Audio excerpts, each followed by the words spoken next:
Hi, this is Ron Pinkerton, your Thunderbird Tech Coach. In this video, I am going to walk you through creating a rubric in Google Classroom. Now, I really cannot stress how much these rubrics help speed up your grading.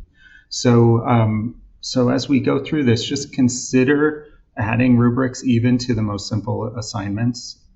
It just kind of speeds up the process. So we're going to start with this assignment here with the rubric sample, and I'm going to go in and edit the assignment. And so I have my assignment title and the directions there. I don't get the rubric option until I filled in the title for the assignment. And then once I do get that option, I can start creating the rubric. For the rest of it, I'm going to fill in like the point value and all of that information as needed for it. To add the rubric, I'm just going to click the plus rubric button. Now I get a couple of options here. I don't know if anybody has rubrics on Google Sheets, but if you do, you can import them from there. You can reuse rubrics, and that allows you to pull rubrics from any class that you're associated with. So it might take a little while to compile those because you may have, especially the more rubrics that you have. But you can go through and you can click on any of the courses that you are either a teacher on or a co-teacher on. And then within there, you get all of your rubrics listed here. And they go from by the date that they were created, so you just kind of scroll back through there. You can also do a Control F and search for the name if you want to help yourself find that a little bit faster. And so just clicking on one of those will automatically add the rubric to the assignment if you have a previously created one. Now to create a new rubric, you're just going to click on Create Rubric, and that gives you this setup here. And so this is how you would base each criterion. So if I have a student's essay and I want to start with ideas and content, I could type in ideas and content. And then I can give a description of what ideas and content means, and then I can have my criterion here. So an outstanding paper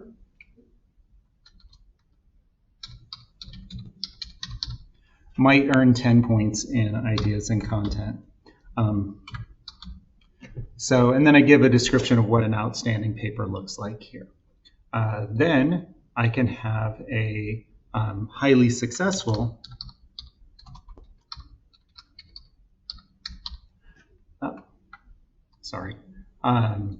typing that in the wrong place. And maybe that is a 9-point paper. And I give that description. And then I can work my way through for each one of those criteria. And I can delete a level, and work my way through across to 0 points for, not yet, or something like that. And so that is my ideas and content. So that's my first criterion. And then when I go down here, I can click on Add Criterion, and that gives me the second. And maybe that's for language conventions. And I work through the same process as well. And that's great for essays, and it speeds up the process in grading those. But also consider doing a criterion for, so maybe I'm grading an assignment that has 5 questions, and the first criterion is question 1, and they got it right, so they get outstanding. Or maybe they missed a part of it, and so they get highly successful, and so on and so forth.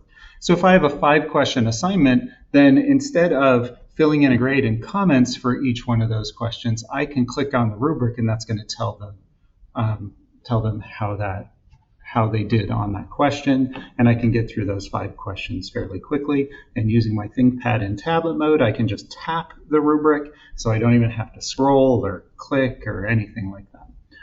So that's going to help us build this rubric let me delete that criterion there. You can do a rubric for a one question item, and it's still going to be faster than typing in the grade for each one.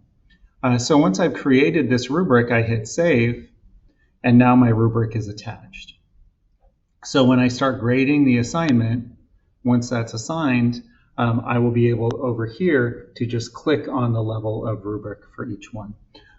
So it's a process that might take a little time the first time you do it, but once you have those rubrics in and they're attached to the assignment, it's easy to just grab those and pull from previous ones.